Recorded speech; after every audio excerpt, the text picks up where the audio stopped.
Hi everybody, my name is Bernard Rono. I'm the CIO Kenya Tea Packers, a director at the Frontier Pioneer School, and I also run a consulting company called Ronsoft Solutions. I've been an IT professional for the past close to 20 years, and welcome to Meet the HR Show. Thank you so much for allowing us to be here. Thank you. We really appreciated you welcoming us here. So tell us, why did you choose to do ICT? Largely driven by passion. While growing up, I thought I would be an electrical engineer. Yes, because had those big courses. Absolutely. My brother used to work in Kenya Power, and I developed some passion towards electrical engineering. But when I was 18 years, I was fascinated at the developments around the tech space, and I was driven more into information technology. I'm passionate about modern age technology, largely driven by machine learning, robotics, and largely driven by passion. That has redefined what we do to date. Wow, that is beautiful. At 18 years, knowing what you want to do is actually very nice, because most of us, we were still trying to figure out, is it this neurosurgeon that I wanted, or is it me, is it my parents? What exactly do I need to do? So how did you journey from knowing, at the age of 18, from knowing your passion, how did you transition into actually getting into it? So training is key. I would say I picked my Microsoft Certified Professional certificate when I was barely 20. I was a Cisco Certified Network Associate by the age of 23. And to date, I have built more than 100 corporate websites. 100? Absolutely. Wow. I play in the tech space. One of the things I have learned with time is it's been very important keeping up to date with modern tech. Apart from just your normal basic degree in information technology, there's a whole world of technology that you need to be conversant with. If you're into networks, you need to know a bit of Cisco. If you're into the cloud, you probably would have interacted with Amazon, Azure, and again, cybersecurity is huge. So when I was young in technology, I challenged myself to go into certified ethical hacking. And it's been a fantastic experience, largely driven by passion and the opportunities that have come with it. Wow. So you have to have passion in order for you to actually go through the course, because the idea that's out there is that tech is hard when it comes to coding, all that stuff. So you actually have to have passion for it so that you can push through. Absolutely. I think nothing moves without passion, really. But in the tech space, being a technical career path, you have to be passionate with what you want to do. And the field of technology is wide. Yeah, it's so wide. So, and it keeps evolving by the day. I mean, 20 years ago, robotics and machine learning and big data, they were just phenomenon that were to be emerging then. Today, you don't have to struggle to understand what robotics can do in a manufacturing setup. Every company today talks about data and the power of data.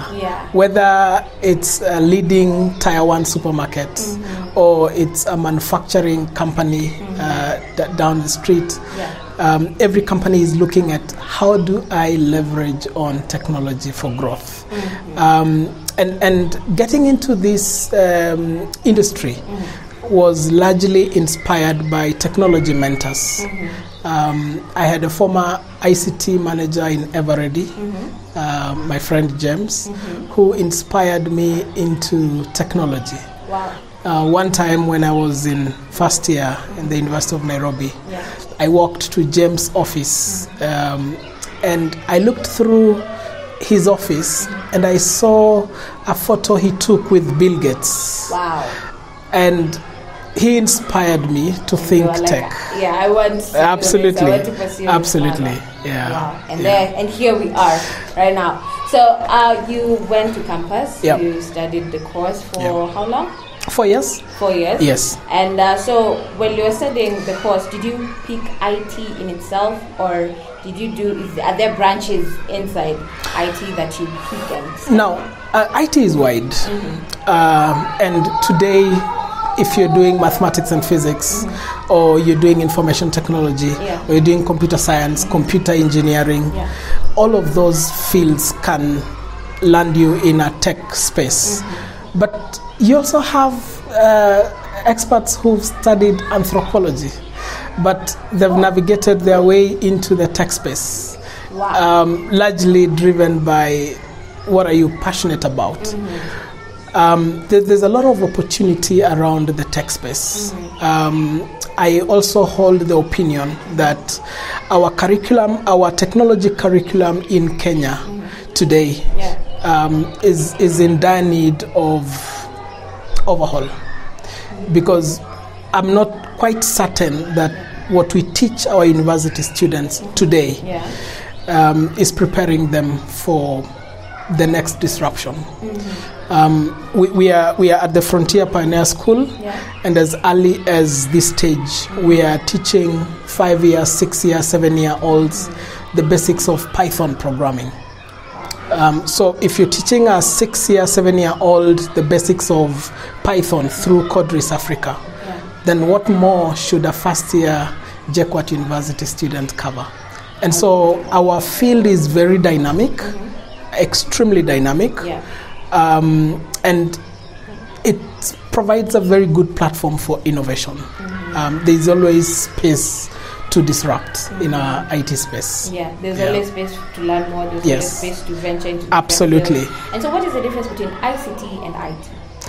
ICT is information communication. So really you're talking about information and communication. IT is information technology. So you're either looking at a field that has the element of communication and a field that has an element of information technology. When you look at it, there's just a few differentiators. Many of the universities offer a degree in information technology. Some universities call it computer science. Some universities call it computer engineering. I think the most important thing would be the modules and what you cover throughout the course. But largely the fundamentals would probably remain the same.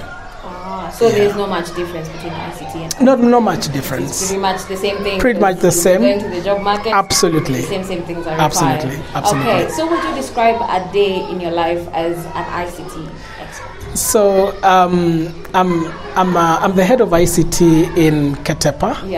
And in Ketepa, we run very sophisticated systems. A typical day for an IT professional, you'd probably be just looking at the systems you host in the cloud. You'd be looking at the systems running in your department. You'd be looking at ongoing projects. So you'd have an automation project running. You'd have an implementation of a new system running. You'd have a training scheduled.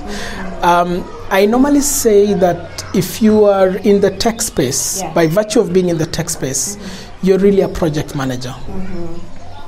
We handle so many projects because companies now are looking at how to leverage on technology for growth.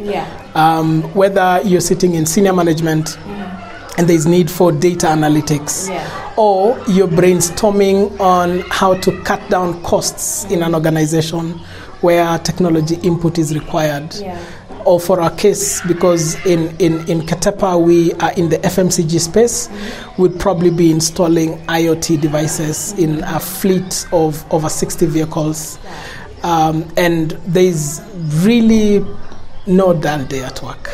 in the tech space. Yeah. There's always something to be done, something new that requires technology. Absolutely. And with the changing times, I think there's technology everywhere. Because then you can get Pale campus, you find that most of the courses have now been attached with IT. Yep. So you do communication with IT, you do animal science with IT, because you need that knowledge for you to be able to actually work effectively out there. Because you'll go find a machine, a computer in your workspace. If you don't know how to use it, it will be very, very bad for you.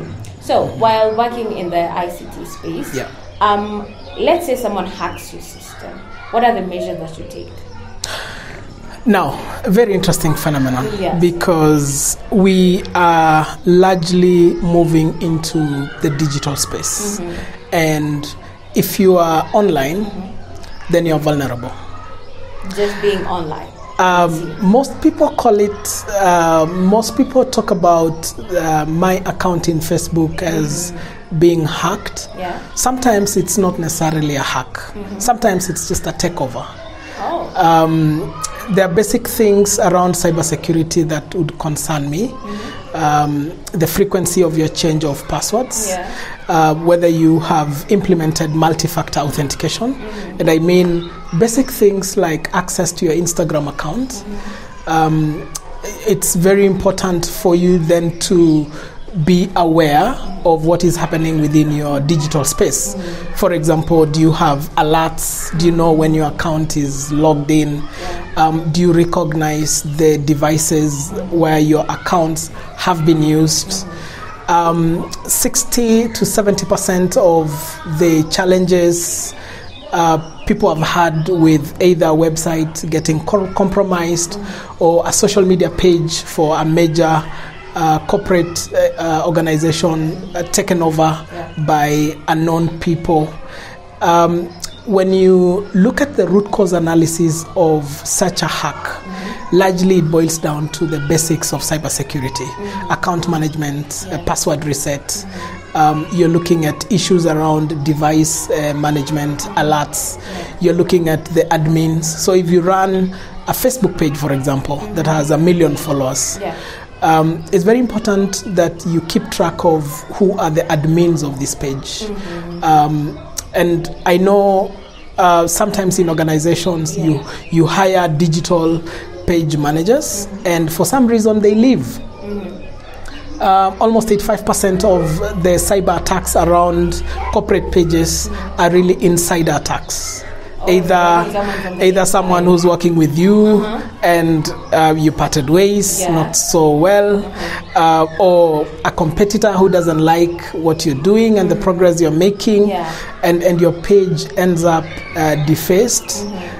Most of the cyber attacks takes advantage of vulnerabilities within your cyber security space. So they look for loopholes. Absolutely. And use them to their advantage. Absolutely. Okay. So guys, I'm here with Bernard, an ICT expert and the head of ICT in Keteba, and there's so much you're learning about ICT. So if you want to pursue it, I guess you're picking those points that you need to consider and what ICT in itself entails. So we're going to take a breather, but we will be right back here to tell you more about ICT as a career.